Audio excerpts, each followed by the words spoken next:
మొదటి ప్రశ్నకు సమాధానం లేదండి. ప్రస్తుతం ఉచిత గ్యాస్ సిలిండర్లను రాష్ట్ర ప్రభుత్వం అందించడం లేదు. అయితే 2016 నుంచి 24 వరకు ప్రధాన మంత్రి ఉజ్వల యోజన పథకం కింద కొంతమంది లబ్ధిదారులకి ఈ ప్రయోజనం చేకూరుతున్నది. రెండో ప్రశ్నకు సమాధానం, కేంద్ర ప్రభుత్వం పిఎంయువై పథకం కింద 9,65,361 మంది లబ్ధిదారులకి మొదట ఉచిత ఎల్పిజి సిలిండర్తో పాటు ఉచిత ఎల్పిజి కనెక్షన్ కూడా మన రాష్ట్రంలో ఇవ్వడం అవుతుంది. Master minds the pride of India. Inter, MPC, BiPC, MEC, CEC చదివిన విద్యార్థులకు సిఏ మరియు సిఎంఏ ఫౌండేషన్ కొరకు నూతన బ్యాచెస్ ప్రారంభం. అధ్యక్ష, ఎన్డీఏ కూటమిలో భాగంగా మేము ఇచ్చిన మేనిఫెస్టోలో ఖచ్చితంగా మహిళలకి ఉచిత గ్యాస్ సిలిండర్ల గురించి ప్రస్తావించాం.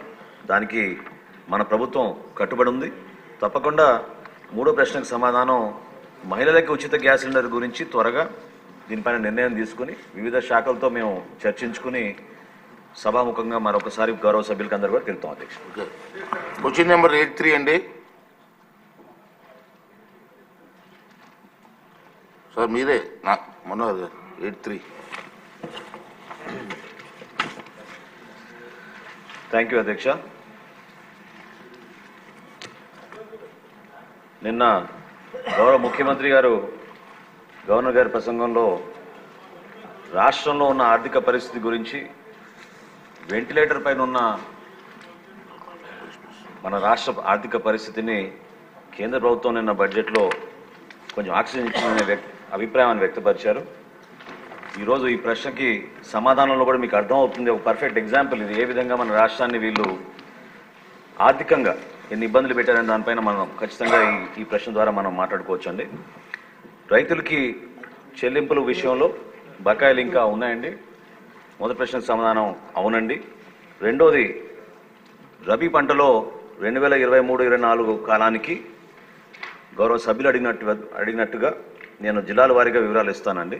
పశ్చిమ గోదావరి జిల్లా మేము ధాన్యం సేకరించింది 6,41,129 మెట్రిక్ టన్నులు.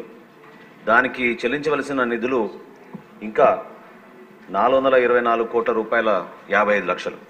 అదేవిధంగా తూర్పుగోదావరి జిల్లాలో 2,28,423 మెట్రిక్ టన్నులు సేకరిస్తే ఈ రోజు వరకు కూడా ఇంకా మేము చెల్లించాల్సింది 27 కోట్ల 66 లక్షలు. ఏలూరు జిల్లాలో 2,01,369 మెట్రిక్ టన్నులు ధాన్యం సేకరిస్తే చెల్లించాల్సింది 47 కోట్ల 53 లక్షలు. సుమన్ టీవీలో మీ పర్సనల్ అండ్ బిజినెస్ ప్రమోషన్స్ కోసం కింది నెంబర్కి కాంటాక్ట్ చేయండి.